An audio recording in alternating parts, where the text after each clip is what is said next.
Did you know one of the key ingredients in pumpkin spice can help keep you healthy this winter? Hi, Katie from Simply Earth. I'm a certified aromatherapist, and today I'm talking all about cinnamon essential oil. One of the ways you can use cinnamon essential oil is in your cleaning. It kills bacteria, viruses, and funguses, so it makes it a great natural cleaner. If you plan on stuffing your face with stuffing this Thanksgiving, you'll want this essential oil on hand because you can dilute it and rub it on your belly and it will help you with your digestion. This oil also helps repel insects. I like to put it on cotton balls and put it in a little sachet bag and keep it by my fruit bowl to keep those fruit flies and other insects away.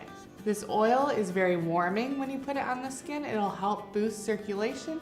So if you tend to have slow circulation or cold feet, you can use this oil to help warm them up. Another thing that comes along with holidays is sickness. Cinnamon essential oil can help your body fight germs to boost your immunity. You are prone to swollen muscles or aching joints, this oil will help relieve inflammation. Just dilute it with a carrier oil and apply it to the painful area to help get soothing relief. Cinnamon essential oil is very spicy and invigorating. It's a really good one to have on hand in your diffuser or in a room spray to make your house holiday ready. If you like the smells of pumpkin spice or gingerbread, cinnamon is a key component. Cinnamon essential oil is sweet and spicy with a little bit of woody aroma. It blends well with nutmeg, oregano, lavender, and more.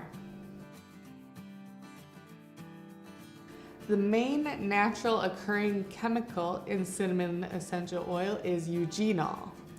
Eugenol is a natural occurring chemical in cinnamon essential oil, and it is known for being antibacterial, antifungal, and anti-inflammatory, and more.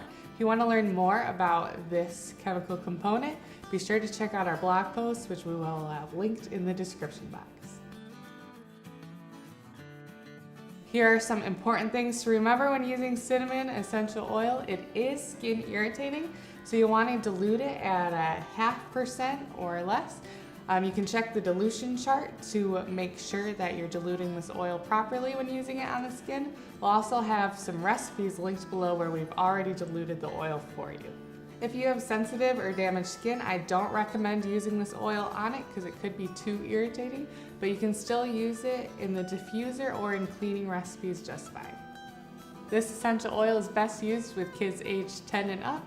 Kids under that age, the oil may be a little bit irritating to them. Don't use this oil around cats or dogs. It is poisonous if they ingest it, and it is also irritating if it gets on their skin. Don't diffuse this oil around your cat or dog because it's such a strong oil, it could irritate their nose. So if you do choose to diffuse this oil, make sure your cat or dog can leave the room so that if the smell becomes too overwhelming, they can go to a comfortable space. Thanks for watching. Make sure to subscribe so you can catch up on more videos about essential oils like this one.